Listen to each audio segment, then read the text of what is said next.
আমরা একটি স্বচ্ছ নির্বাচনের প্রত্যাশা করছি।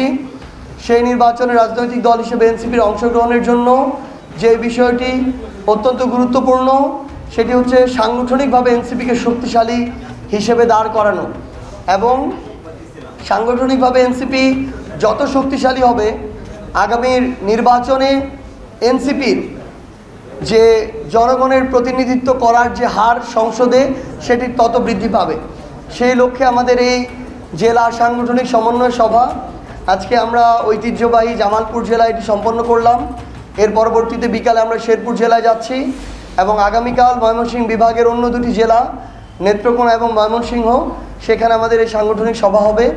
আমরা আশা করছি খুব দ্রুততম সময়ের মধ্যে আমাদের এই সাংগঠনিক স্ট্রাকচারগুলো তৈরির মধ্য দিয়ে এনসিপি তাদের যে সাংগঠনিক শক্তিমত্তার জায়গা সেটি সর্বোচ্চ বৃদ্ধি করে আগামীতে আমাদের যে সংসদীয় নির্বাচন হবে সেখানে এনসিপি বাংলাদেশের শক্তিশালী দুটি রাজনৈতিক দলের মধ্যে একটি হিসেবে অংশগ্রহণ করবে। এনসিপি এবং বাংলাদেশের স্বার্থে আমাদের এনসিপি এককভাবেও আগামী নির্বাচনে যেতে পারে, কোনো অ্যালায়েন্সের মধ্য দিয়ে নির্বাচনে যেতে পারে।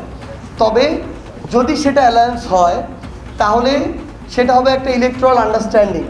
এনসিপি জাতীয় নাগরিক পার্টি এনসিপির নামেই নির্বাচন করবে।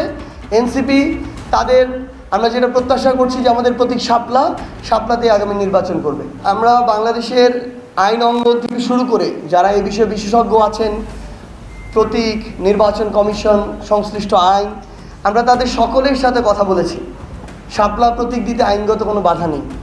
যেহেতু কোনো আইনগত বাধা নেই, আমরা প্রত্যাশা করি যে আমাদের সাথে অভ্যুত্থান পরবর্তী বাংলাদেশে এরকম একটা স্বাধীন নির্বাচন কমিশন কোনো ধরনের প্রভাবে প্রভাবিত হয়ে স্বেচ্ছাচারমূলক কোনো আচরণ করবে না, এবং আমরা প্রত্যাশা করি আমরা শাপলা প্রতীক পাবো এবং সেটা পেয়ে নির্বাচনে অংশগ্রহণ করব।